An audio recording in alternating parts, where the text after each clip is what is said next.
Five. Where's the other one? And Gilson. I got that one in. We'll talk more about that later. But right now, can you hear me? Listen. I don't know if you can hear me. Can you hear me? Yeah, I hear you. Okay, and I can hear you. All right. How you been, baby? I miss you. I've been okay. Just doing my thing, trying to make it happen. Well, you do make it happen. That's cool, TLC. Happy New Year to you. Happy Kwanzaa. Happy birthday. I see your whole face. I see your whole face. You know what I just noticed? I don't know how I didn't notice. That big cleft in your chin. You got the whole Kirk Douglas thing going on. Oh, no, I can't hear him. Well, anyway. That means I got a lot of wisdom. That's what the cleft palate means. Yeah, that's what it means. That's what it means. Okay. Nobody never told nobody that's what it means. Oh, what's it? And now you telling me, so now I know. So that's what it means. You got a cleft chin. I mean, what is it called? A cleft. It is called a cleft, and it's very becoming on you. Happy New Year! It's good to see. Happy New Year to you too. Thank you. And you know what? And some people are just starting off the year just stuck on complete stupid. Now I'm on TikTok and I've been, going through and I see some crazy stuff over there. I can't talk. I was doing a dance in my office and my executive producer, I was videotaping it, and it's I drop it like a song, but I can't pick it up. I wasn't doing sound effects on the drop it like it's hot, but hey, that's probably what it would sound like if I got to the floor. So, okay, TikTok. This is the little video thing. Now, these young kids are doing something real, real stupid. I don't think they can really get any stupider.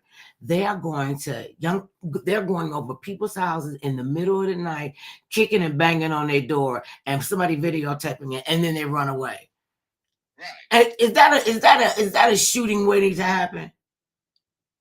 I mean, that's kind of, I don't know about that. That's kind of, I don't even know how to even say how retarded that is. I just want to say how retarded that is, because that's totally retarded to me. One of them somebody gonna get hurt or killed. Somebody ain't gonna take that. Yeah. Remember, especially if I got a ring. Oh, that's it. And they forget about that part. And I never would have thought they would have came up with, and this is all with technology, that they would have came up with porch pirates. And I knew exactly what that is.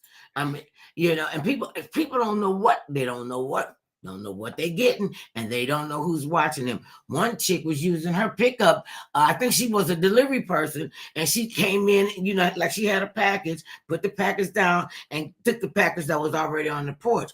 Okay, when the people came home to see about what was in the package, it was nothing. It was empty. And they got the chick on green. Okay? I mean, when do they get unstuck off of stupid? We ain't gonna never get off of that. That's always. We on dumb street walking on stupid wall. We ain't gonna never get off of that because it don't even make no sense. You do all of that and you don't know what's in them boxes. What? That's for one thing. So it could be somebody's medical equipment. It could be something else, but you just gonna steal it because you seen Amazon bring it. and that's gonna get somebody hurt. That's really they were doing a stupid prank out here, and these weren't children; these were adults.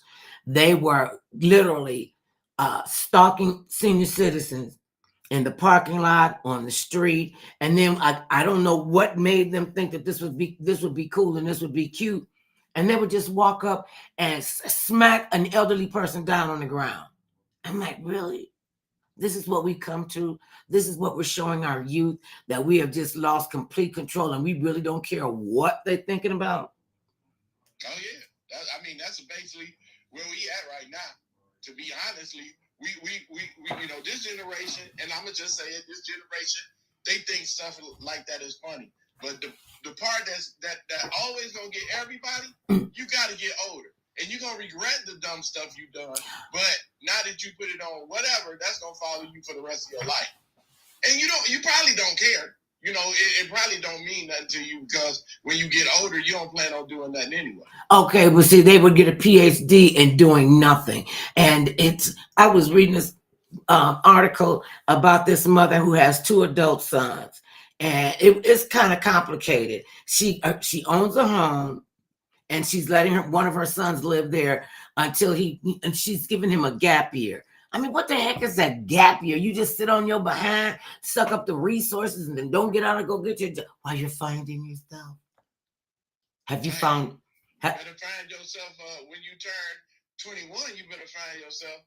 The government said 18. I ain't really got nothing to do with you. When you're 21, oh, I really ain't got nothing to do with you. And they don't understand. This is the beginning of adulthood, and then people are not going to want to keep taking this crazy crap from you. Oh, I didn't mean to steal the car. Oh, mom, dad, come get me out of jail. I'm an auto thief. I saw it on Grand Theft Auto and I thought I could do it. Really?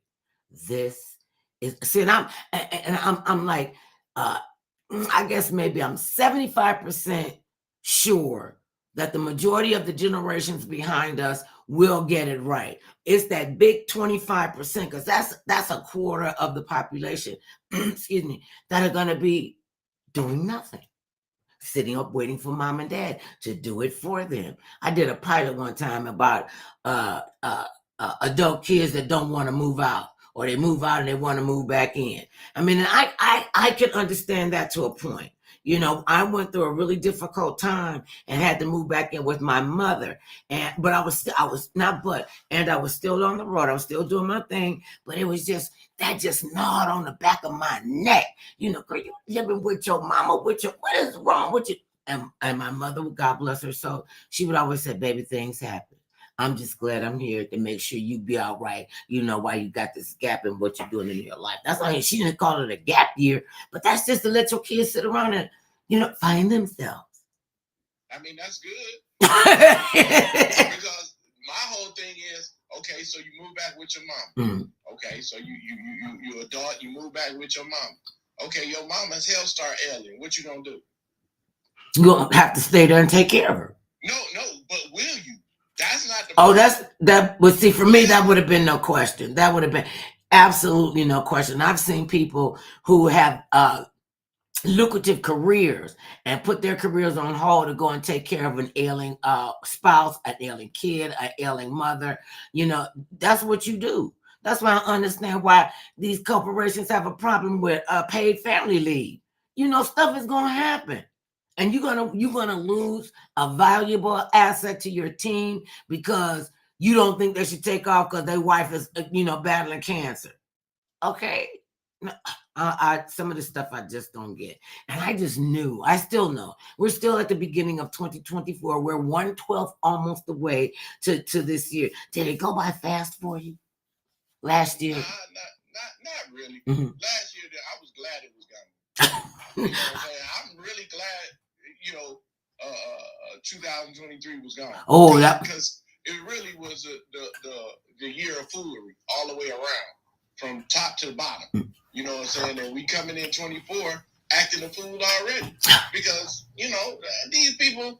You know, honestly, what we always say, they don't really care, because they have no respect level no more. There's no respect. You know, you want respect, but you don't want to give it. So.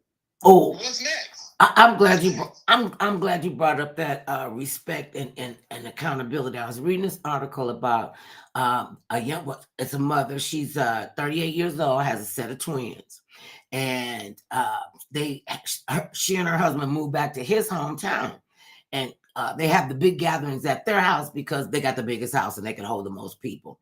And her husband's sister, her sister-in-law, refuses to call their children, her nieces, by their names. She calls them the twin, but she doesn't distinguish, you know, one twin from the other twin. She just keep them in a group because they're twins. And the mother said, well, you know, I really want you to understand and address them as individuals. They just because they look alike, they have individual interests and what have you. So one of the twins at Christmas time, this is when the mama just was like, I'm outdone. That's it. That's all. It's a wrap. They're there and they're getting Christmas presents, and each twin made something different that they love. So one twin, she made a paper canes, a paper crane to everybody, and the other sister, she made flowers, hand painted flowers, and they were really proud. They picked out the material, and you know you could tell that they are distinctly different personalities. Well, the sister-in-law comes in and her boyfriend comes over to the party, and he says, "Oh, where did you get that cream from?" And she goes, "Oh, one of the twins gave it to me," like they're one person, like they morphed together. She refuses to address them as individuals. And the mother said, until you learn to address them as individuals and call them by their names, I don't want you over my house. I don't want you around them. So, okay, the holidays is over. Somebody told the mother and her brother what happened, and so her mother got really pissed off at her because she said, well, "What kind of crap is that? You know what their name is. These are your nieces. Call them by their name." So everybody sided with the mother. Okay, so the mother calls the sister-in-law up and says, "Are you ready to address your nieces by their name?" She said, "I don't know what's the big deal? You just need to get over it. They kids. They're 6 years old. What do they care what I call them? They're going to be the twins until I say they're not the twins." And she told him, "Don't you come over my house another day." Now, was she what is it when they say, am I the a-hole? I don't know. I mean, it's just, I don't know. That's disrespectful. I where you want to call them individuals. Mm-mm. But the auntie is recognizing them as twins, and she just saying the twins. How much fuss of that is we making? I know they want to be individual, and I guess she just says that around the family, maybe. I don't know what she does outside the family. I just don't see. In a way, I can see where it could be wrong, but in a way, I don't see. Okay, see, for me, I think the sister-in-law is being rude and disrespectful. You come into someone's house, you got to follow their rules and regulations. You don't just walk in somebody's house and address them, okay, there go my sister-in-law, that's my brother. That's just not protocol. To me, it's disrespectful to her brother's home, his family, and his daughters. And I grew up with twins, several sets of identical twins, and the only people that could tell them apart were their mothers and fathers, and they always called them twin. Hey, twin, what's up? Hey, twin, what's up? Either way, you figure you got it right. And when we all became teenagers, they would say, "You know what? I know me and my brother look just alike, but I want y'all to call me by my name. I'm tired of being called twin," because they felt like, everybody looked at them like one unit, and they were each different kind of men. They just looked just alike. And they said after we became adults and, we were chit-chatting and everything, and one of them had a set of twins, and he said, "I do not want them to think that they have to be like their brother. You be the individual." So for me, I just think it was rude. And then she told the chick, "Get over it." I'm supposed to get over you being rude and disrespectful to my children, to my house rules? I'm not asking you to do anything that's, vulgar or anything. This one's name is this one, and her name is this. They're two different individuals, because that could jack a person up. And have them always looking for some place to identify with. Yeah, I ain't never saying it ain't. I just don't, because I knew some twins named Peter and Paul. Oh. And we called them twins because you really couldn't tell the difference. So instead of calling the one that wasn't, everybody just say, "Hey, twin." Now, is that just lazy? No, but that's because you didn't want to say the wrong name at the wrong person. Because they would get offended at that too. And they also, I'm not Peter, I'm Paul. Right. Well, I know, but that they would get offended at that too. Exactly. So to be in their family, to be in their friends, I learned to tell the twins apart, and they would, because we have 1, 2, 3. We have 3 sets of identical twins and 2 sets of fraternal twins. Well, you're right. One, because we had 2 sets of identical twins in one family. And they were identical. And people would tell us, "Okay, if you watch how I walk, you could tell me from my brother." And that's how we would know. Another set of twins, one of them said, and you only got to really hear from one of them. One of them said, and this I thought was kind of crazy. He said, "Well, my beard grows in faster than my brother. So if he got little scraggly patches, that's my brother." Oh, and that's how we, and, okay. And that's my brother. Whatever that means. Who knows? They're twins. No, but he would say when they don't shave, his beard grows in faster. And that's how we could distinguish. And then when they both cut off their beards, Most of us was back to calling them twins. I just said, like I said, it's just different. It's different views for different people. You know what I'm saying? Like, if that's what she want, then she should abide by it. If she right. Then just don't come over there. I mean, if you don't want to have interaction with the twins, is that what you're saying? Because at this point, what part is she not gonna call them twins? Well, she said when they became adults. Okay, well, you done did the psychological misstep with them from children to adults. So it's like you really didn't care about their feelings or being able to identify them, like they wanted to be identified by name. I mean, and I look, I know how bad it is when people call you out of your name and just won't call you by your name. I was called all kind of names till I found out I was 14 years old. See, that's why you don't go snooping through your parents' stuff. You find things you ain't got no business looking for. Did you ever go through your mother's things and she wasn't there and found out something about her that you didn't know? Oh, so you did it on more than one occasion? I'm just come on, somebody done it. Whether they want to or not, they done snoop through their mama's stuff. And saying whether it be her purse or in her room or somewhere you think, you ain't supposed to be, you'll go snooping. Because that's what kids do. Most kids try to do it because they trying to find out something on their parents or something, or doing something sneaky. I went through her stuff because this was years after our father passed away. And it's like looking at stuff that you ain't supposed to see. And she never said, don't go look in this drawer. Don't do that. You would just don't go in my room, period. Don't even think about going in my room. Our mother actually had a lock on her door from the inside. She come in the room and lock the door, and it wasn't gonna be no, just busted up in there. Only she really allowed in her room was me, because she had papers and books and clothes and stuff, and she wasn't nasty. She was just, okay, look, I'm coming out this stuff, and I come in and pick it up and hang it up, so she could start the next day, that she didn't have to worry about this. And so me and my exclusive access to her room, okay, that stuff. Okay, I mean, I went through and I found my birth certificate, because my sister used to tease me all the time and say, mama ain't really your mama. She found you on St. Paul church step. And she kept that going every few years. She would say, and my mother would say, girl, if I'd have saw you on St. Paul church step, that's where you would have grew up. No. You are my daughter, flesh and blood. You are your father's daughter, flesh and blood. And she cussed my sister out for, don't be telling that girl that lie. So I said, I told you I'm your sister. She said, Go look at the birth. And I didn't know where the birth certificate was and what it looked like. So I snooped and I learned how to pick. See, all them dead now, so I ain't hurting. See what I'm saying? Let the truth come out. Let the truth be told. And I learned to pick a lock.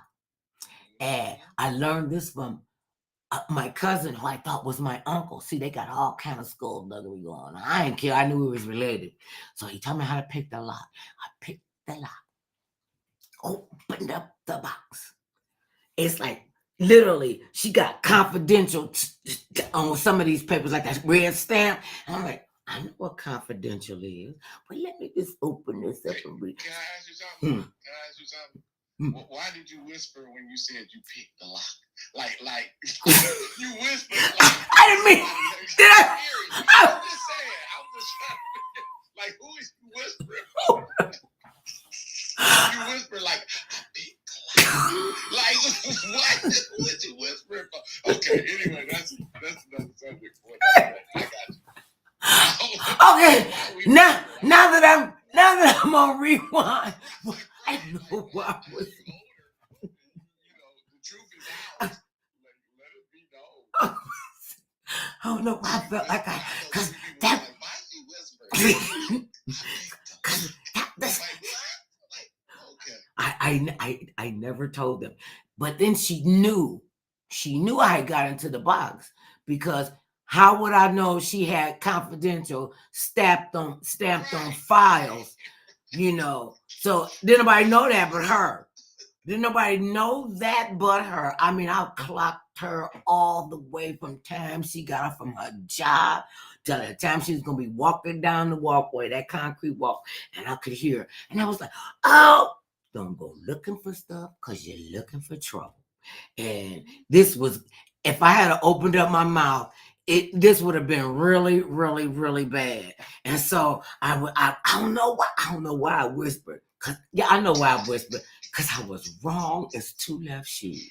I was wrong. I have mended the error of my ways, and I'm no longer a lot picker. But I put everything back. I put everything back like it was. I ain't fake it.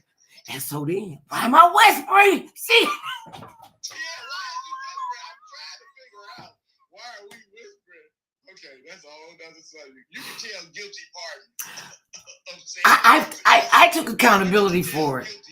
I took accountability for it. It wasn't pleasant. My mother thought it was, and she didn't whoop me. She didn't cuss me out, but she did make my life a living nightmare. Oh, you want to go snooping for something? I want you to find this in the house. And she knew she done put it in the back in a closet in a corner that I couldn't reach. But I bet you I found it because I had to. She said, oh, yeah, you're a little deviant half, ain't you? I just want, and I was like, I didn't know about so and so and such and such. And the word confidential kind of just fell out my mouth. And she was like, oh. She went in her room. She locked her door. It just fell. I don't lie so good sometimes because I was like, and honestly, I thought she had forgot about it because this didn't happen like the same day. You know, I got everything put back just like it was. And I don't give a flying kitty crap load of crap. You could think that you done put your parents' stuff right where they left it. And you go on over there. You done start sipping out the scotch. And you know how to make a pot of tea and thin it out and put it back in the bottle to make it seem like you ain't touched the scotch. You know, we knew we didn't know that she was putting a magic marker on where the liquor was. And we would be off. Some of them would be off. And she's like, y'all been in my liquor cabinet again. Everybody go, oh. How she know that? She said, oh, I know where scotch is watered down. We just all like melted into like 4 puddles of like stupid. And so I said, I put everything back. Because I was whispering. And I gotta tell you, this chest was in the back of her closet. Her laundry basket was covering it up. Her long dress, I had to go in there like spread stuff that, and it was a process. It was a process. And she knew it was me who went into the back of the closet. And I said, but I put everything back like I thought I did. Yeah, she told me, you thought like lit. He thought he farted, buddy. Dust particle. See, your mama know the dust particle. She be watching to see if the dust particles been moved, which you can't replace because she know it was there for a minute. And it was just horrible. And she got such Schadenfreude. That's reveling in somebody else's misery. That's a German word. When I heard that, I was like, oh, she did that. I was like, oh, she getting off on this. Oh, she getting off on it. And she would give me the side eye. Okay, I want you to go up and bring me down my Bible. It'd be a Bible sitting right next to her. And she wanted me to go up and get that one. I mean, that went on for like the whole summer. And see, some reason I brought that up because some stuff you got to take to your grave, or you let them take it to their grave and you don't. Right on. This should be a lesson for all those that go snooping in somebody's home. And your own home. You know, I'm snooping. On their phone too. Oh, nowadays they do that. Like, go get your phone and it better not be locked. I didn't even know you could lock a cell phone. You know, that was way back in. And since you can lock it, that means you can unlock it. And I did not know that. And the telephone calls are like the emails. You might delete them, but they can go back and get them. And that's really something. And when you're talking about before, when the kids do the stupid stuff, they don't really care about anything. And so what do they care about their future? They gonna get a PhD and doing nothing. What was the one thing that You would never want your mother to find out that you did. I ain't about to tell now. I ain't about to tell now. I still got relatives still living. So I gotta wait till they go away. See, So I just can't say it right now because they might be listening to this program. they probably are. They be like, "Oh, you did that? Oh no." See, and some stuff you should just take to your grave. And I mean, my mother said, she used to tell me all the time, keep it to yourself. Just keep that to yourself. Just keep it to yourself. Keep that under your hat. Nobody else need to know that you know that. And she never said anything to my sisters and brothers about it and I asked after my mother had passed away. I said, did mama ever tell y'all about the green strong box? And they was like, how you know she had a green strong box? See, now you about to go and they about to find out. Oh, because they was asking just too many questions. But this was after she passed away. And I said, did y'all ever know about the green strong box? And when they said they didn't know, they said, how you know about the green strong box? And I told them,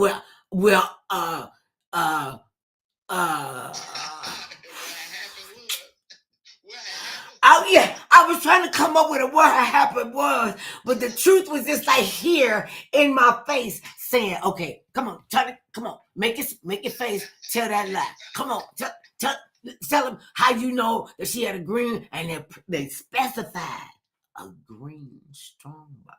Yeah, you had to come with it. Wasn't red, wasn't black, wasn't white.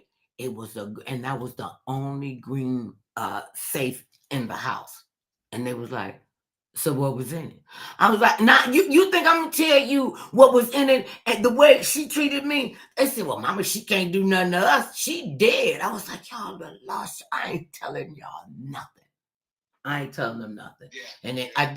And then one day my older sister, because she knew I couldn't, she knew I just didn't tell them. I said, I ain't never telling y'all what's in there. And one day she got me. And she said, okay, now we understand why mama was giving you the side eye all summer long when you was about 14. I said, I don't like none of y'all. I really don't like none of y'all. And I was snooping, and I wasn't actually looking for my birth certificate. Really, I wasn't. And I really wasn't. And so she had a little envelope that said birth certificate. She said, I'm trying to tell you the story. I'm glad you find humor in my pain. So guilty. I really did go looking for my birth certificate. You know what I'm saying? So I didn't. That wasn't a specific thing. I didn't know what I was looking for. I was just looking for something. I never knew that our mother and father, when they were away from each other, they brought each other love letters. And I knew it was my mother's handwriting because she and I had pretty much the same handwriting. That's how I used to get. I told her, Mom, I think this is against the law, me signing your name on these checks. She said, I ain't gonna know the difference. That's your signature. Look, just sign my name on it. And I became the family check forger. So I got skill. I got skill.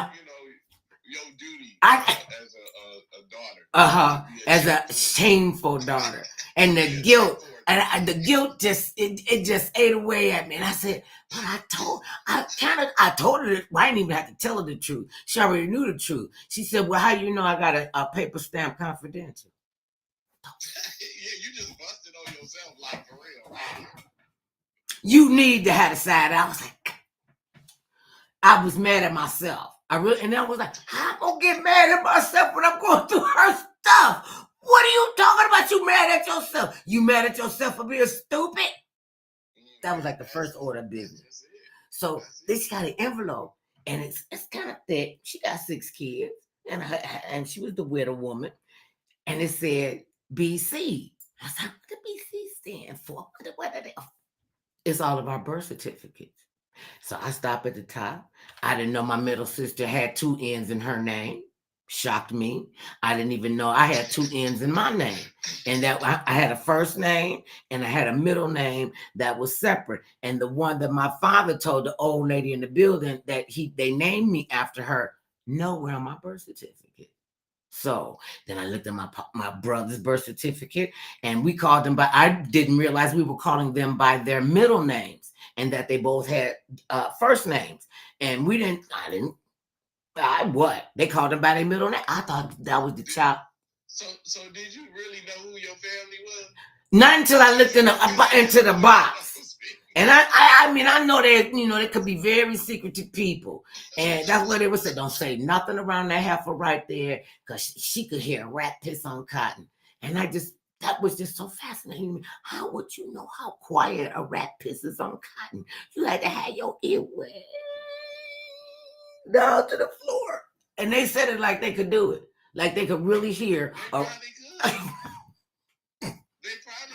Well, I was convinced.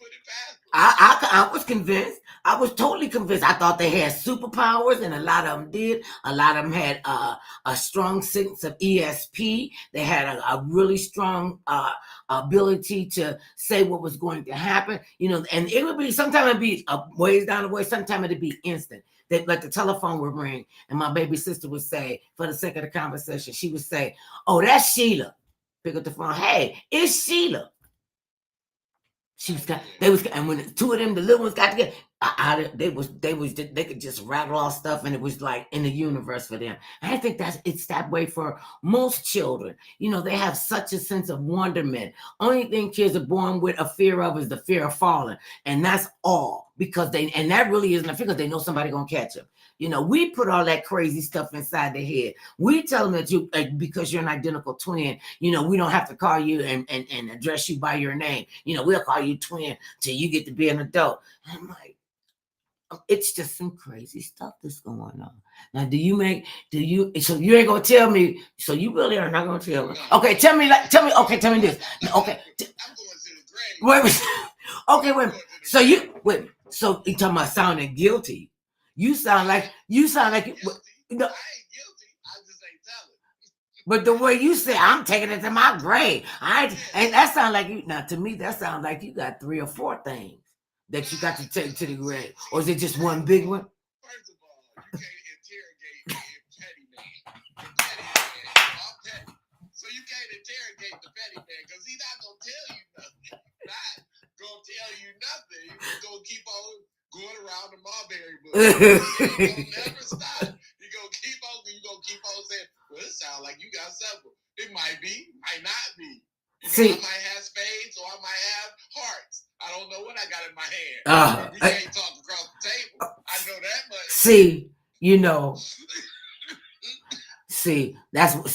That's that guilt you choking on. See, sometimes you just gotta get it out, though. Sometimes you have to be just guilty if you think of it. Oh, is that? Yeah, I'm not guilty. So do you try not to think about it? And when you do think about it, do you go, yeah, I'm guilty of that? No, when I think about it, I'll be like, wow, that was crazy. Oh, you don't even take responsibility for the guilt there. So you know it was wrong. Wow, that was crazy. I ain't gonna never divulge if I'm guilty or not. Too late. I picked you up 250 times. No.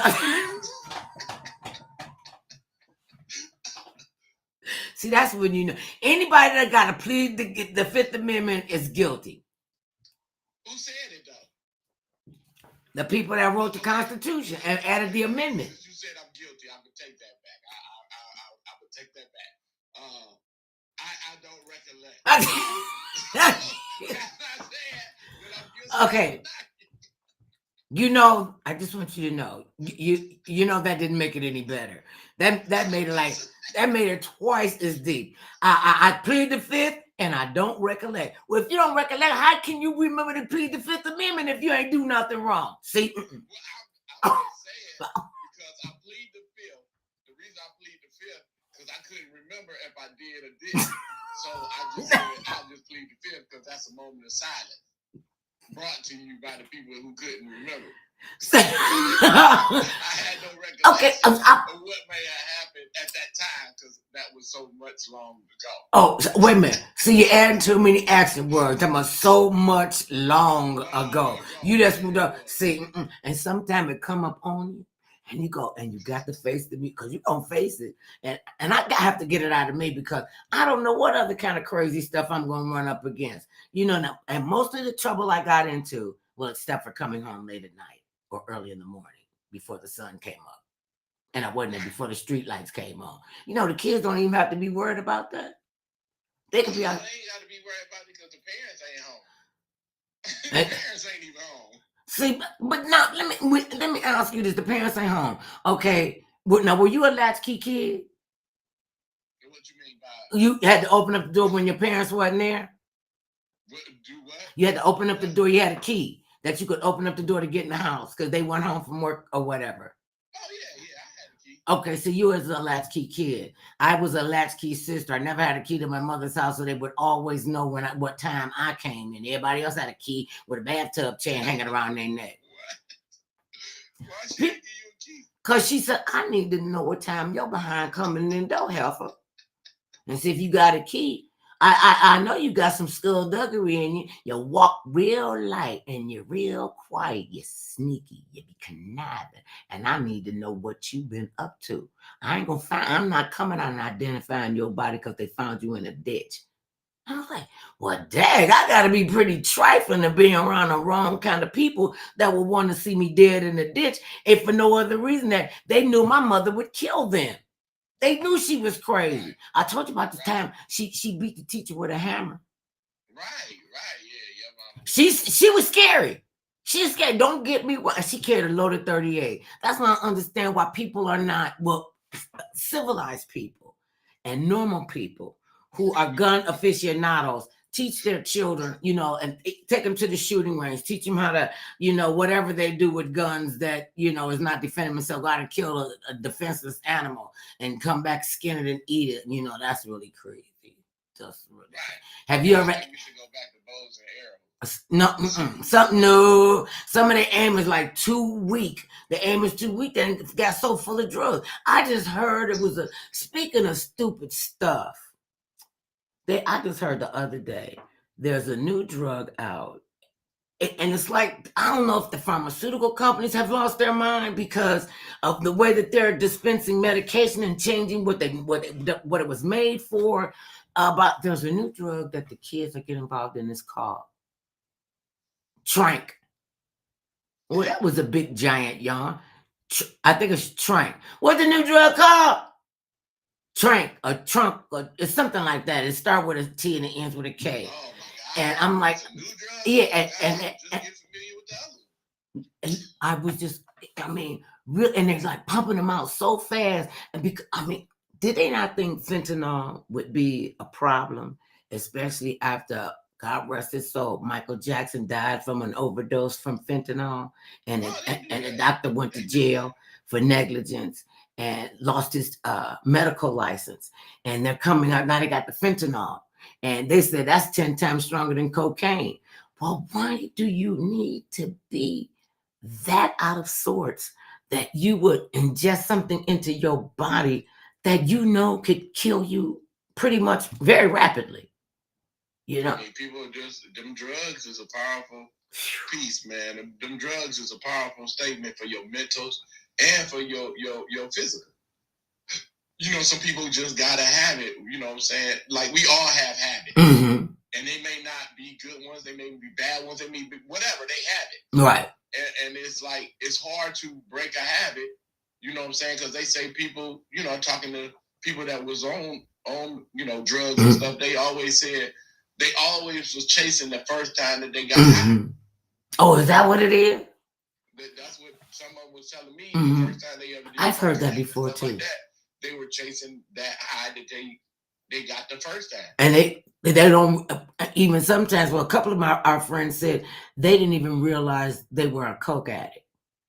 And I was like, how do you not know that you're a coke addict when you snort cocaine every day? And they were like, well, what you said, I'm trying to get that high. And you only gonna get that high one time. It's like you're only gonna be a virgin once. You can say you're a born again virgin. Okay, I get that. And you got cobwebs and everything. You got to spray and, keep everything all fresh and, tender and everything. I'm just saying. What is, okay, anyway, all right. Yeah, for the benefit of just saying that whole picture But there are women out there that know what I'm talking about. Because you could be you're only gonna be a virgin, and then you know that first time with intimacy, and and don't if you don't like it, you might not go back to it. But what if you like it, like cocaine? Like any other drug, and that's where you get sex addicts because they're like, well, that's my rendition. I'm like, Dad, you got to do that all the time, and they would say, you better do it while you're young. I'm like, you don't understand. That's a lot of work. That's why I understand with the phrase, "Oh, we slept together." Your behind wasn't asleep, and if one of y'all was asleep, somebody wasn't doing what they're supposed to do. That's what the kids say. You ain't supposed to do. Okay. I'm just saying. I get that too. See you. So that's just like stupid. We say a lot of stupid stuff and do a lot of stupid things, and then we don't realize it was stupid until we have to be accountable for it. Or somebody say something to you to realize how stupid it was. Oh. You know what I'm saying? Like, we don't realize that until somebody say something when you trying to explain it, and then they like, what? like they like, what? You like, yeah. So, but it sounds logical when you were saying it, right? And as you go on and speak on it, you like, yeah, you know what? That do sound kind of dumb. You have to concede after a while. Now, do you take can you take constructive criticism? Yeah. Oh yeah. You said that really easy. No, I want to know why you feel like that. Why you got to give me some constructive criticism? And then I'll say, no, I'm not. And I know they're telling me the truth.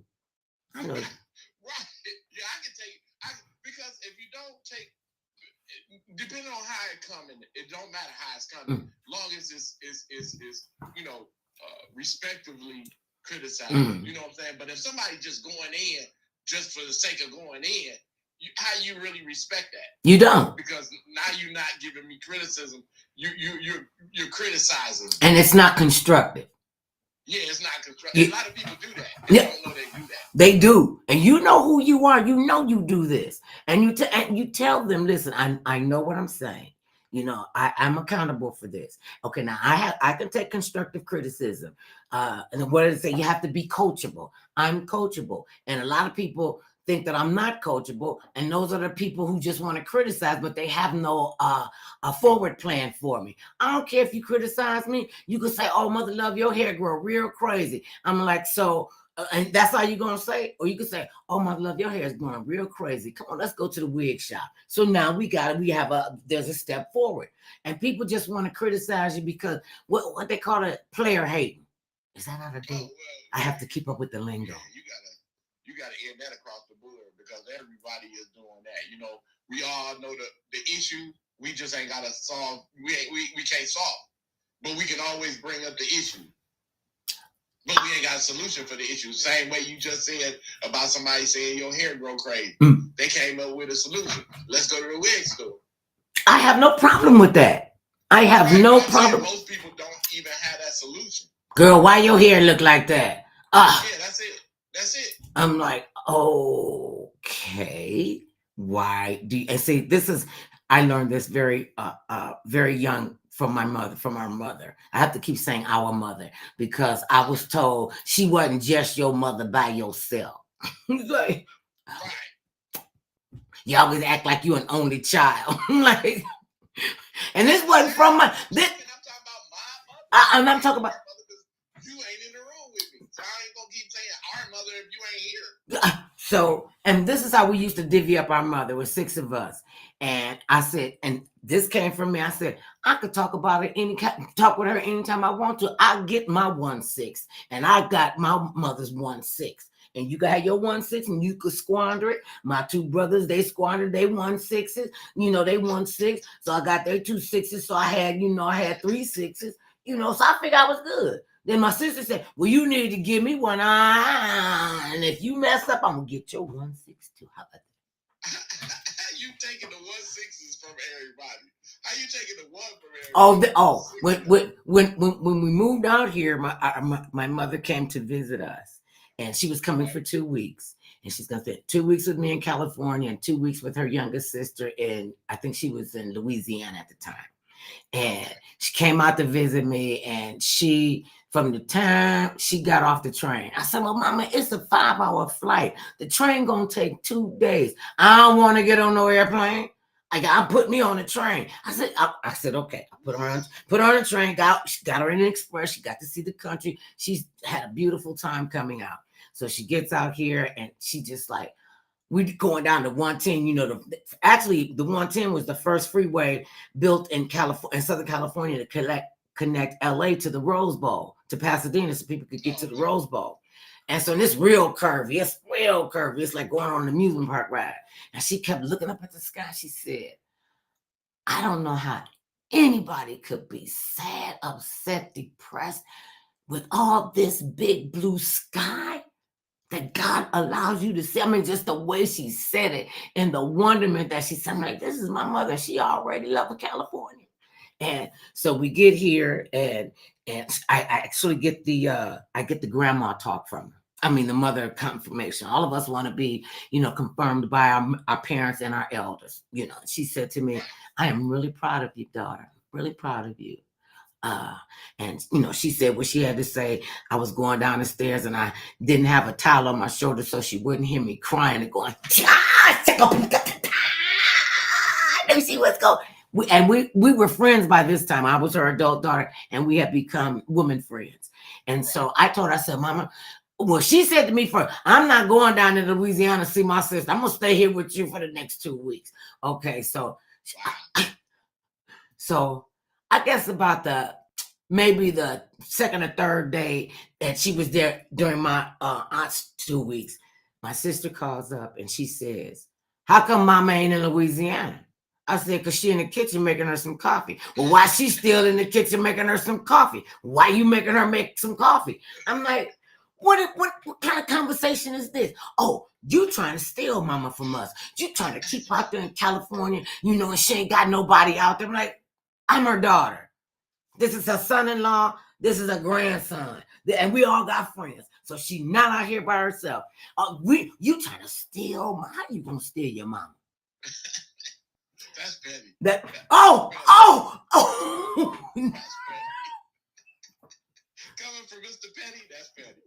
That's where I'm shocked to hear. That's petty. Oh, they was hurt. Oh, they was crushed. My aunt called up. Well, my mother called her, you know, let her know that she was staying with us in California. Because she said, I haven't seen everything. I said, Mama, we've been here like 25 years. You ain't never going to see everything in our lifetime. Right. So let's just pinpoint it. And we have the Mother Love and Mr. Kennedy Southern California tour. You know, we take them to certain places and, you know, we took her to the La Brea tar pits and she said, okay, this too much walking. You know, I'm a senior citizen. Okay, this is what we going to do. This going to be our strategy. We're going to get out. I'm going to get out the car. You're going to get out the car. We're going to take pictures. Okay, we going to take pictures and we going to take pictures in front of the La Brea tar pit. I don't know what happened with this. We're going to take pictures. I lost this whole. Okay, there you are. We're going to take the pictures at the La Brea tar pits. I said, well, Mama, come on, let's go in the gate so you can say, I can see the mammoth elephant coming out the tar pits. Okay, every place we went, she said, come on, get out the car. I'm going to take the picture. Okay, and then on Hollywood Boulevard is on the north side of the street. El Capitan and all the other stuff is on the south side of the street. She said, well, look, I could do this here. I could stand here and look at the footprints of people out and take the picture, and I'll turn around and you could get the El Capitan in the back. That way I ain't got to go about it. She had a plan. She had a plan. That's why you don't mess around in California. You go with a plan and a purpose. Yeah, you have to. It's a mission. So then we take her to we take her around, we take her to the beach, and she just, I don't want to have all that sand. That's like glitter, be up your butt for the rest of the year. Just complaining about it. Well, that's what mothers do. And I just want her to be comfortable and happy. And so, and we had every other day activities for her, you know. She said, I said, Mama, what do you want to do? She said, oh, baby, remember how you used to rub my back and get them knots out? And I used to rub her back with my elbow, you know, because and one time I was rubbing her back so hard and she kept saying, go hard, go hard. And I went to move my elbow and a big patch of her skin came up and was attached to my elbow. And I was like, Her having been a nurse, she turned around. She said, "Baby, what's wrong? Wait, mama. She said, "Oh, baby, that's skin. It'll go back. Come on, we gonna put some salve on it." I said, "She gonna hate me for the rest of my life." She said, "I'm gonna hate you. You got that kink out." And I'm like, "And I took a piece of your skin off." And then people go, "What y'all talking about?" Then I have to tell the whole story. And she said, "Just don't tell them. Just don't tell them nothing. Just don't even bring it up." I mean, literally, she peeled it and she said, "I'm just gonna yank it off." And she just yanked it off.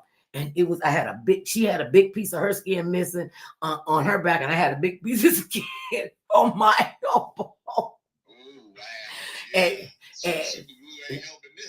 So I became so self-conscious about that. And she said, "You cannot worry about that." I felt so bad.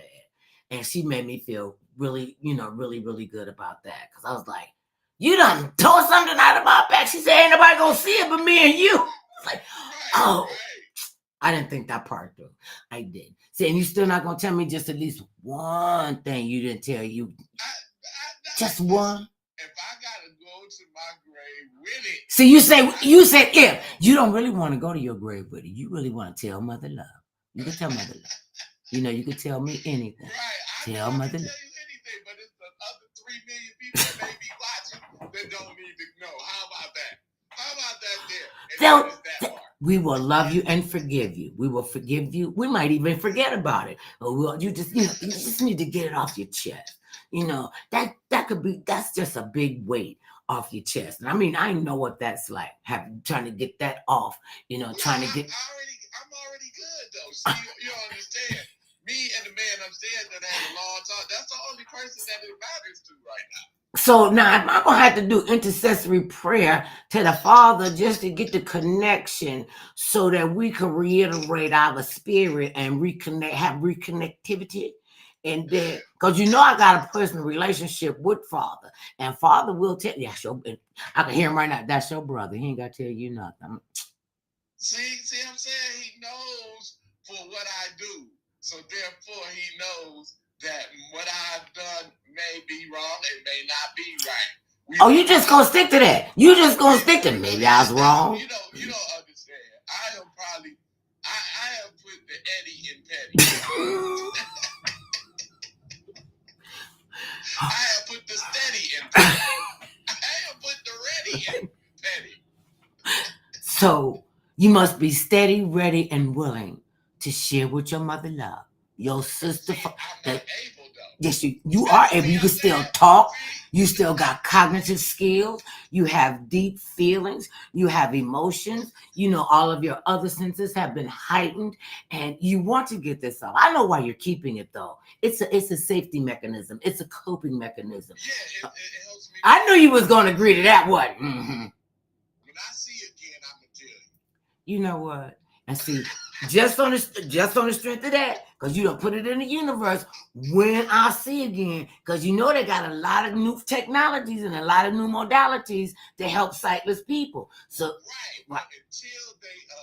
Until I make. No, see, that ain't right, because you'll say, "Well, I don't want to get that surgery. I do all right like I am." I'm doing all right. See, I done seen enough I need to see. Everything else is gonna be. Wait a minute. So let me ask you this. So you've lost sight in both of your eyes from the complications of your diabetes, which you were not looking, I'm sure, not to have.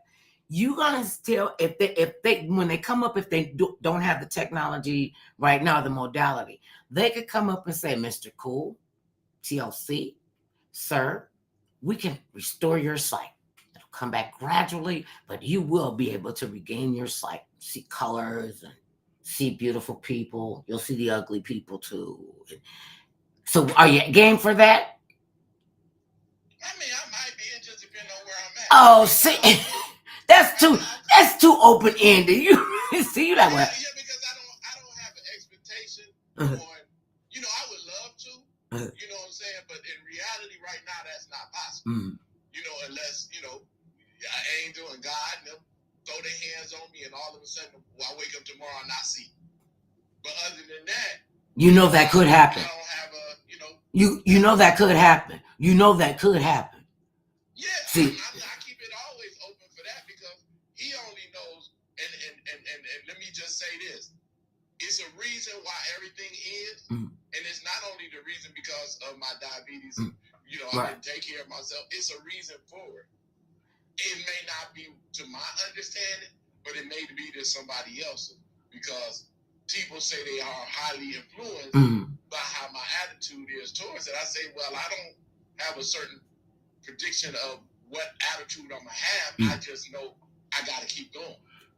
I don't know how to slow down, so I don't know if that's, you know, considered, you know, a positive. For some people it is, some people it ain't. I don't know. That's I just know what I do. That's very positive. And you do give off great light to people who are losing their sight, who have lost their sight, who maybe never had sight. And see, and you had your eyesight, and it deteriorated, and now you're sightless. And that doesn't seem to have slowed you down one bit. Has it allowed you to grow in your comedy? Yeah, but yeah, kind of, yeah, because comedy is not about sight.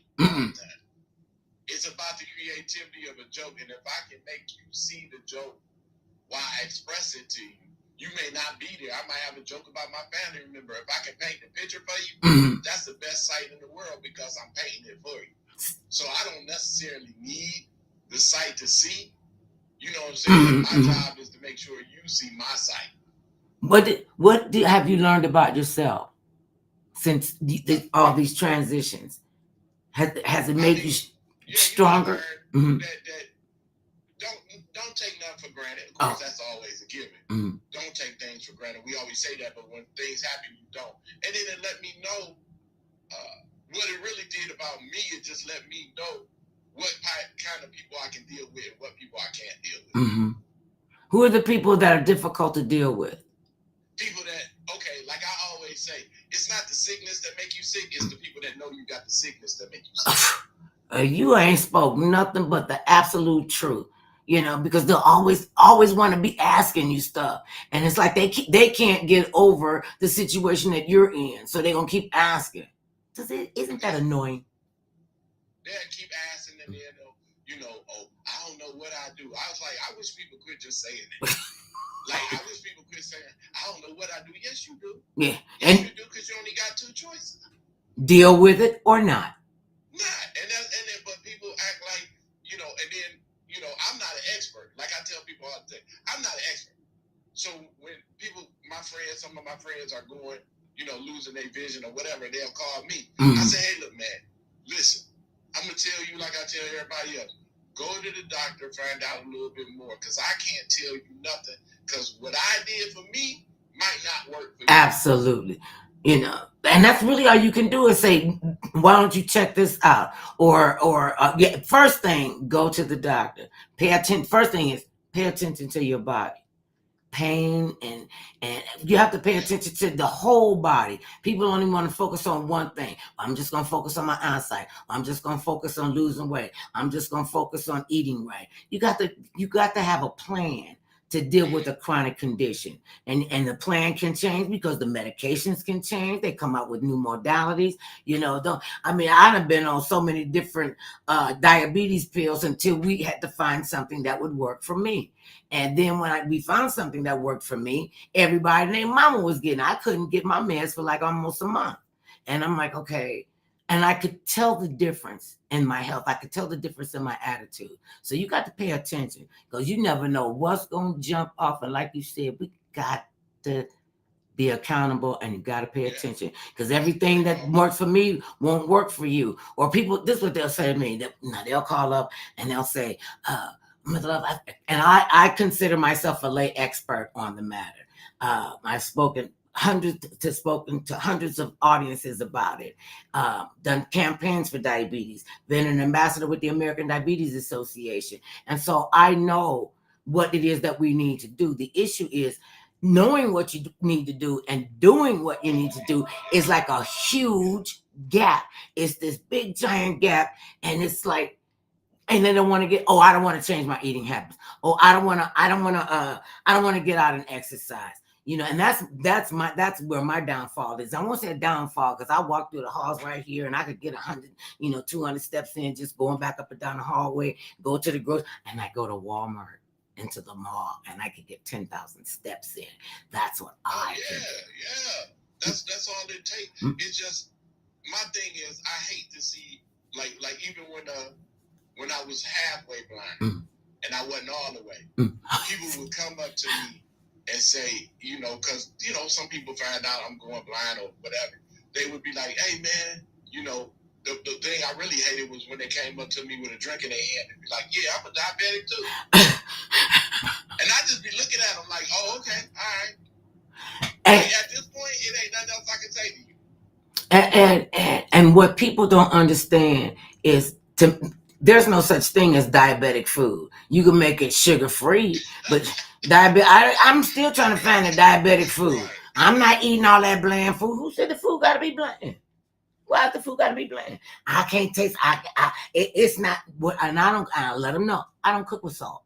So if you into one of them, and 90% of them, all have high blood pressure or pre-diabetes. So, and I tell you eat like I do, and you cook like I do, and you shop like I do, you will have a good result. And I got to have my pork. I got to have my beef. I got to have my liquor. I got to have my cake. But then you got to have some issues when you get through chomping down on all of them. They don't say don't eat certain things. The nutritionist says this is how you eat in moderation. You can have a piece of cake. You don't need the cake with all that frosting on it. That's just it. Well, I just got a little piece, and it's got 2 inches of frosting on it. And if you do eat that cake with that frosting, drink plenty of water behind it. Right. Because you gotta know how to counteract what you do. We ain't saying kill yourself. All they saying is take your time with eating. Don't live to eat. Eat to live. My friend Robert Ferguson, he has this program, and that's what he said. He has a module in his program, says food for medicine. Food as medicine. And people don't want to look at that. It takes too much work. When you have a plan, it won't take that much work. It really don't. And let me ask you, besides driving, what do you miss most about having your sight gone? Shopping. Oh. Because I'm not an impulsive shopper, no. You weren't? Were you a closet shopaholic? Nah, not necessarily. I was a clothes. I probably have more clothes than anything. Clothes and electronics. That was my. That's your thing. Because I always wanted to get clothes that everybody wasn't wearing. Mm-hmm.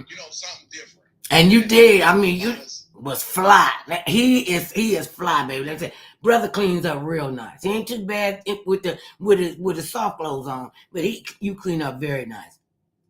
Yeah, I try to do that thanks to Rudy Ray Moore. I try to do that for real. Because that's one of the things when I started doing stand up. Everybody have their own, their own way of doing things. And I said, when I go in the club, when I get up on the stage, when they call, because I was using my name, and then I realized I could use my Mother Love moniker, and I would come out and be super fly.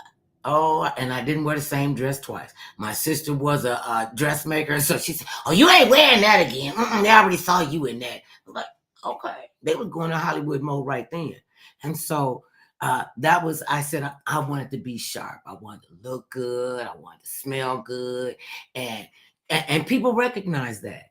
Even when I was doing a talk show a while ago, they said they were talking about, people just watching the show to see what hairdo you gonna have and how many diamonds you gonna have on and what outfit you got on. I said, now do you really care? And that's what the issue is. They're still watching. They're still engaging. So don't cut that off like what you want to see. You give them what they want. And they don't. Well, that's a whole nother show, all in of itself. So you still ain't gonna tell me. Listen, you don't understand. I am probably the most stubborn to not tell a story that don't need to be told. I am the most stubborn.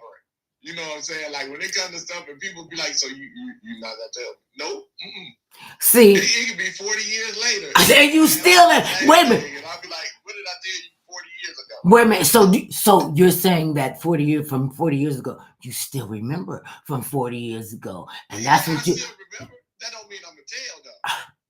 But what's going to happen if your cognitive skills go awry? We just won't even get it, huh? So maybe you want to tell me before, the brain... Because I'm getting times before all that comes. I'm gonna have that part of my brain you wiped out. I'm gonna make sure that I don't slip into my Alzheimer's and just start saying stuff random. Because eventually you're gonna have to get it out. You know, it's already out though. But you won't tell us. No, I won't tell us. Yeah, us meaning people. But you know, me and the guy upstairs, we know. We know. He knew before I knew. How about that? Well, he knew about before I knew it. Well, I cannot argue that point. And he knew there's gonna be some stupid stuff he telling me, and I know before he even make a move. And that's the one thing I think really keeps us in check, and is our faith. And I was reading this story, and I see it a lot that people in the country are not coming to church, are not going to church, or have stopped going to church. They're not wanting to be involved in like one specific religion. They say they're faith-filled, and the pews are getting emptier and emptier. And churches survive on the community's tithing and offerings to build a new church, build a new parking lot, and what have you. And I found that a lot of the churches are struggling because people don't think that they have to be accountable. And one of the things that I read, they said, okay, well, what if we don't believe in your Jesus? What if we don't believe that, in nothing he did? What if we don't believe, that everything he says they say in the Bible is the truth? I just want to tell you, I'm faithful. I mean, that's good to be faithful. And I don't guess you have to be involved in any kind of organized religious, sector. And I think there's a big difference between faith and religion. And a lot of people don't want to go to church anymore. Well, did you grow up in church? Not necessarily. Well, yeah, kind of did, but I didn't. You know what I'm saying? I went with my extended family to church with them and stuff like that. I didn't stay in church, but I highly believe in God. So, I ain't gonna sit up here and say I don't, because I know I do. You know what I'm saying? Because all this ain't possible without him. Right. For me, this ain't for anybody else. If you're highly offended, hey, I don't mean to offend you. You do your own thing. Long as you got some kind of belief, but you got to figure out who you gonna believe in. Right. Universe is too big to be like, I believe in the universe. Oh, okay. Well, who is the universe though? Well, I didn't think about that. They'll go. I didn't think about that. But yeah. Venus, Uranus. I'm just saying. Why we always call Uranus the last in the planet? Because it will be the last in the planet. And this is what was funny about the astrophysicist. I can't call his name. What's his name? You know about these scientists. The African American guy who everybody loves. What's his name? He's an astrophysicist. I just that sounds like medicine. What you taking, astrophysicist? It's good for my indigestion. It's gonna come out from the planet Uranus after a while. Astrophysicist? Where they sell that at? Well, you get that right downtown, right there at the apothecary. Now you can't get it in the drugstore. Because they hand make the astrophysicists. It's got to be special made for you. But anyway, first he said that they all made a mistake that Pluto wasn't a planet, and everybody was ready to rip him to shreds. And then he came back and said, "Okay, Pluto was a planet." But he had to look on his face like, "I'm just saying it because y'all tripping. I'm an astrophysicist." And you're not. Well, that's my mother love rendition. And now Pluto's back being a planet. So that's going to confuse a lot of people. Because what about the kids that were taught that Pluto was not a planet? So then they're going to believe, well, you elders don't have no credibility. Because first y'all said Pluto was a planet. Then you said Pluto wasn't a planet. Then you said Pluto was a planet. Well, I thought Pluto was a dog that was on Disney. See, Lord Jesus, take the wheel. We try to really work with him. You know how much I love you, and I have missed you. I have missed our crazy conversations. He said, "Well, I thought," and you know what? That's gonna confuse you. You're right about that. That right there is gonna confuse these children because they gonna. Well, ain't Pluto that dog in Disney? When did he go up in the sky? Is Pluto and dog heaven? Who named the planets? Though? That's all I want to know. Who named these people? Who named these planets? Astrophysicists that they got from their apothecary. Well, it's the same thing. How they come up with the names for the animals and the trees and the plants? And how come we got to have 14 names for one thing? Why do we say drive on the parkway and park on the driveway? I mean, drive on driveway and then drive on the parkway and then park in the driveway. That don't make sense. It should be park in the driveway. Venus, you got Venus, you got Mars. Well, I'm gonna tell you, I bet you I know who named the planets. It was the Greek gods of the Romans. Oh, okay. So I don't know. So they just made a random name. They had that same names through your whole lifetime and our whole lifetime, and because Pluto was also. Oh no, that wasn't Pluto. That was Plato. You said. I said Pluto. I was going to say Pluto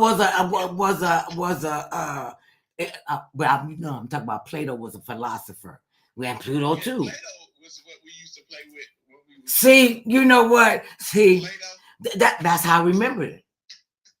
I did word association. I remember Saturn because she wore rings. I remember Mars because it's a big red thing. I mean, I ain't never seen Mars except for in the pictures. I wonder how many people could name all of the planets. Can you name all of the planets? What's this? Venus, Pluto, Mars, Saturn, Uranus. That's good. Yeah, that's the ones I know. Jupiter is a planet because it's 7 planets, right, in our solar system. Oh, it is. Okay. I don't know, 7 planets and 1 moon and 1 sun, but I think the sun cover everybody because the world. Do you believe the world is flat or it rotates on its axis? I believe it rotates on its axis. Mm-hmm. I don't believe the world is flat because if it was flat, then everything would just fall off on the other end. And we haven't fallen off yet. I always believe that we are on a rotated axis, and they can prove that, and they can disprove that the Earth is not. Isn't what we can do, and it's just I'm flabbergasted at our stupidity. The pictures that they be showing in the galaxy ain't real. I don't know. I mean, I personally, I don't know. I would trust somebody. Jesus said they was out there. He trusted them. He said, told Satan, why you gonna get? He gonna tell, look, I'm gonna give you all this. That's somebody coming in your house and picking up a whatnot or whatever it is. A great piece of art that you have up in your house. They take it off the wall and go, here, cool TLC. I'm going to give you this beautiful painting, expensive painting, and then you look at me like, how you gonna come in my house and take a painting off my wall and give it to me? This ain't yours to give me. This is already mine. My Father, I am in control. Sweetie, you can't give me something I already own. And he left with a 4th of the stars. Like, so if he took a 4th of the stars, how many stars was it? They're incountable. If that's it, incountable, they're uncountable. They're uncountable. And I had the and people have said, did he really say that? And Buzz Aldrin, sir, if you or anybody who knows him, please have him call to the show so he could just tell them what he told me, and I ain't just making up this story.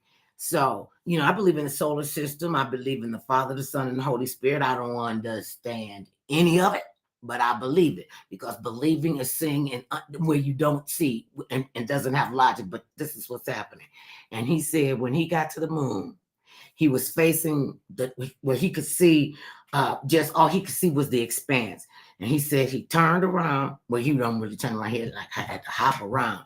And he said when he turned around and he saw the earth suspended in the atmosphere. And he was on the side where he could see Australia, and it was dark on the other side.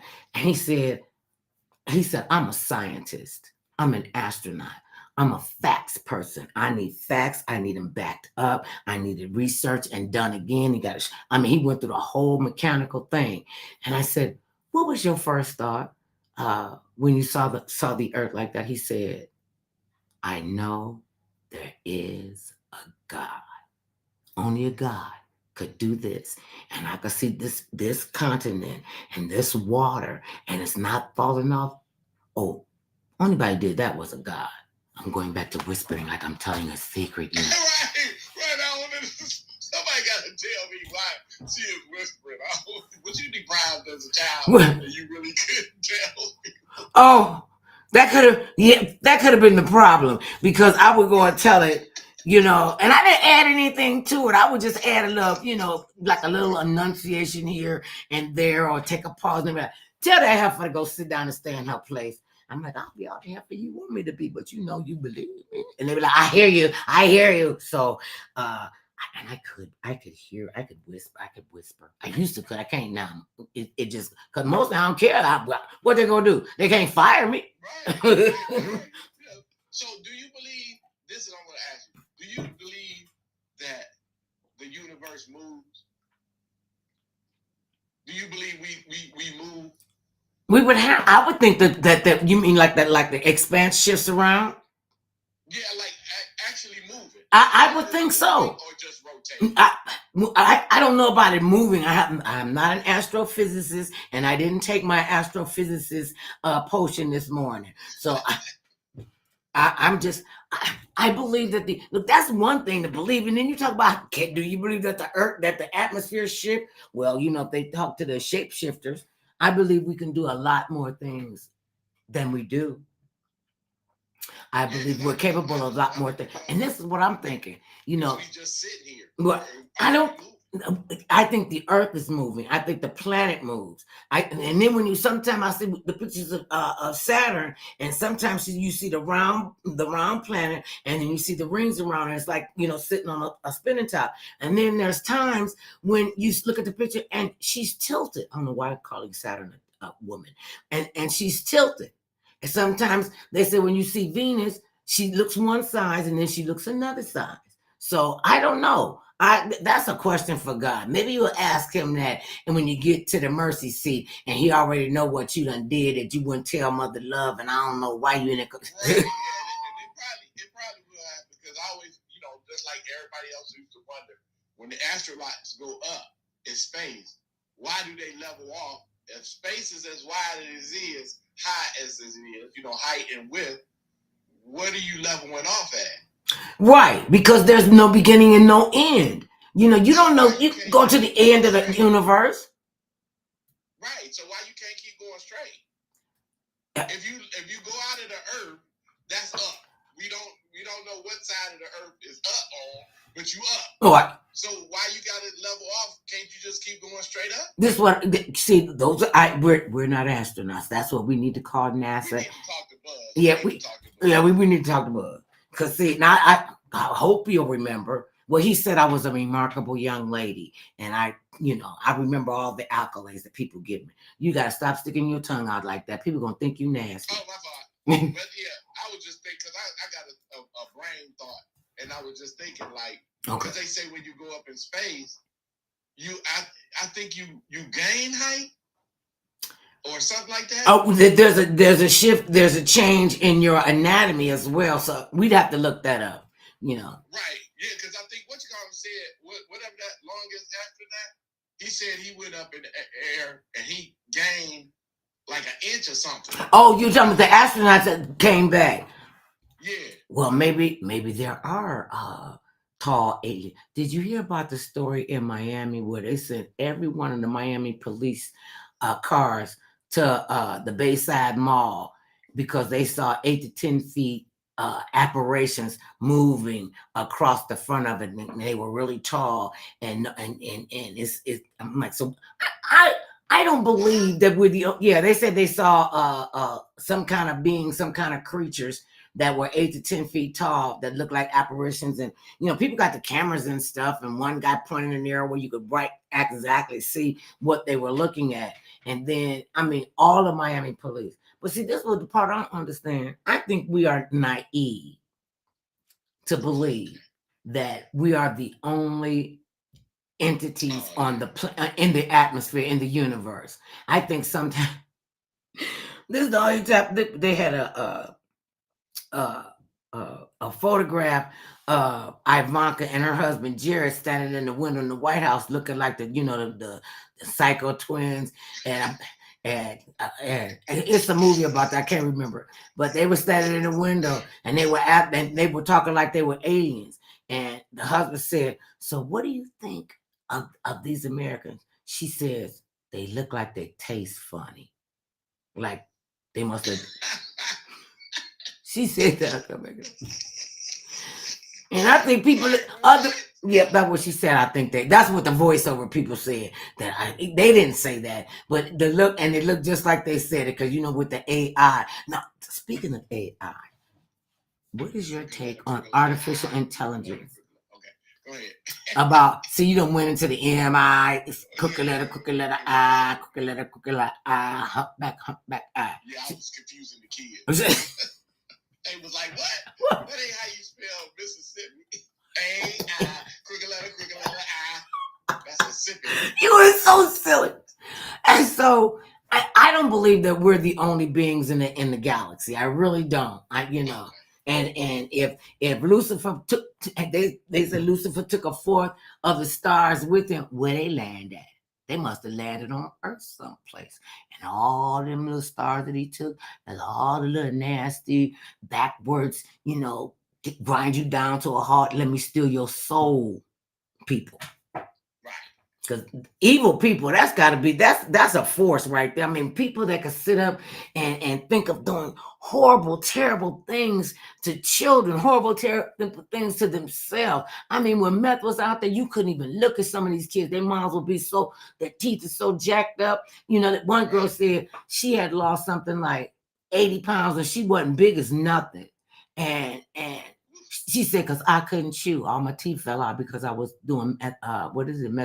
It ain't method cocaine. What's it? What is it called? What's the whole word? See, we don't. No, not methazone, because that's what saved methamphetamine. Methamphetamine. Whatever it is, I know meth. Yeah, I know meth. We just know meth. It makes you look like the Walking Dead movie. They do. Really, it changes people's whole. They whole everything. Makeup, like they whole makeup. I'm talking about they whole makeup. I'm talking about the way they look, the way eyes sunken, skin all. You know what I'm saying? Like that ain't the way I would want to be. And then they came out with they started making fentanyl accessible to the masses. There was an article in the I think I was reading it on Yahoo, where a woman went to the dentist to get some dental work, and the doctor injected her with fentanyl, and now she is severely brain damaged. They don't know she's gonna live with that. She went to the dentist. Why did he do that? Okay, well, see, now there's the $1 million question. I mean, what does that have to do with the dental office? Well, see, there you go. People, they do use fentanyl for painkillers in the hospital. It has to be administered medically so that this does not happen. That was negligent on the dentist's office part, the dentist, because he injected this woman. She probably didn't know what was going on. She trusted the dentist. See, this is the kind of stuff make people leery about going to the doctor. But you gotta be able to discern. And so it's always good to talk to you and miss you. Oh yeah, same here. We had a good long conversation. I know people are like, they still on? We got a lot to say. We got a lot to say. And until the next time, know that I love you. Tell people how they can check out Cool TLC. You can always check me out. Go to cooltlclive.com. That'll give you all my social links and everything. And you can check out the world famous Meltdown Show, one of the craziest and hypest shows for the independent artists that I support across the board. And that is wonderful. And you do a great job at that. Remember, you can find Mother Love on Facebook at The Mother Love Show, on X at Mother Love Show, on YouTube at Mother Love Show, on TikTok. They got some crazy stuff on TikTok. They did a cinnamon test that told people to see if you could eat a teaspoon of cinnamon. Oh, yeah. That was just stupid. My grandson. Take my clothes off challenge. That's what I'm gonna do. Oh Lord Jesus! See, you doing that because you can't.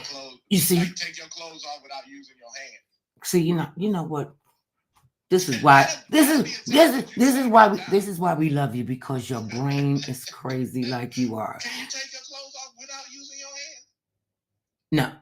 Well, let me see. Not now. Shut up. I wasn't talking about now. Now, see, now you make me, I'm going to go practice and see if nobody will ever see it.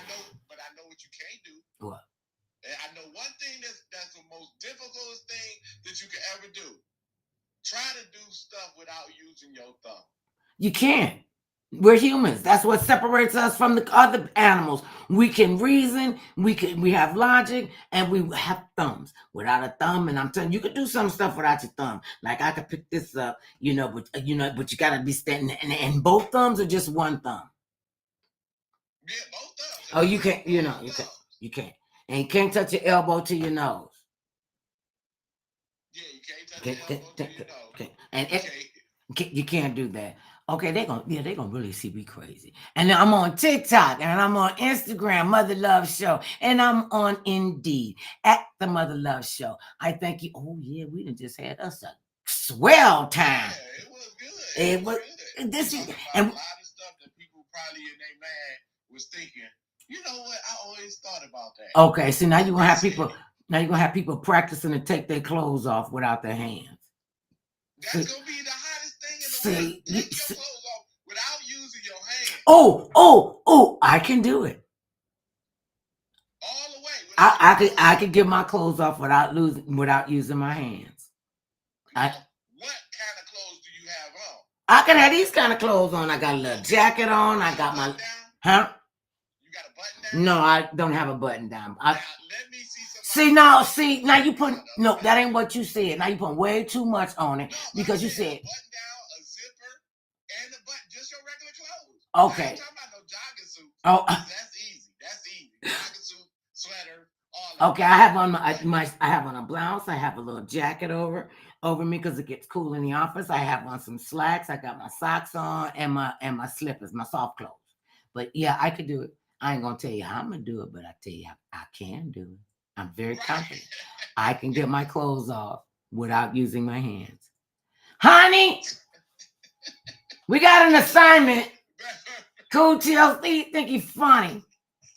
You are funny. You sick and twisted. That is unfair. I'm just talking about the individual. I ain't talking about asking nobody for assistance. I'm talking about. Oh no! See, there you go, putting stuff on it. Now you say now use it without your thumb. Then you say take off your clothes without using your hand. Then you can't get nobody here. You should have stipulated. No.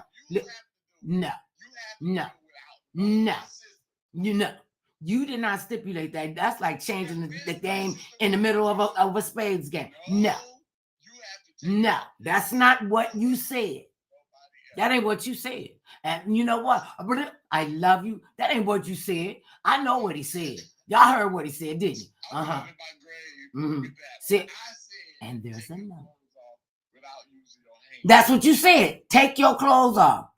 Right, but I mean. No. See, now you're stipulating. There you go, stipulate. You can't get no help. Can't get help. You stipulate. Can't get help. You got to be buttons and zippers. You ain't say that. You know, I could have had on a duster and could still get that off without any. Somebody gonna do it on TikTok. They're gonna have a button down and a zipper. Zippers and all that. Now, is it down to their skivvies? Is it down to their skivvies? Because if they take off their underwear, then you're promoting porn. No, it's not. It's only porn if somebody else is looking. Who do you think them 800 million people on TikTok ain't gonna look? Well, you ain't got to go down to your underwear. Just go to your underwear. That's what I'm saying. They don't have to be buck naked. They don't have to be buck naked. No, they don't have to be buck naked. I ain't gonna say get buck because then we are promoting some kind of porn. That's how your twisted mind works. But you know it's gonna be people that try to get it down to your skivvies. We don't want to see no butt crack or anything like that. And now, do socks count? Yeah, socks count. Oh, see, and now I'm starting to add on to it. No, this is. No, that's it. You got to take off your clothes all the way down to your socks. Because everybody don't look good. Some bras, you can leave them on. Because everybody don't look like they need to be without them. Okay. I want you to know, people, I was going to be a party to this, but I am no longer going to be a party to this because it was too many rules and regulations and stipulations for me to have to follow. I ain't going to remember half of them. I'm going to have my bra half off. Oh, you said, no, don't take a bra off. Okay, leave your underwear. Something ain't going to be right. No, I am recusing myself from this challenge. I am recusing. You know how the Sears magazine used to have women in their bras and brassiere? Mm-hmm. that's all they used to show in a man and a boxer. Yeah. That's it. You don't need nothing else. You know, I love you. Mean it. See you. Peace. Bye-bye.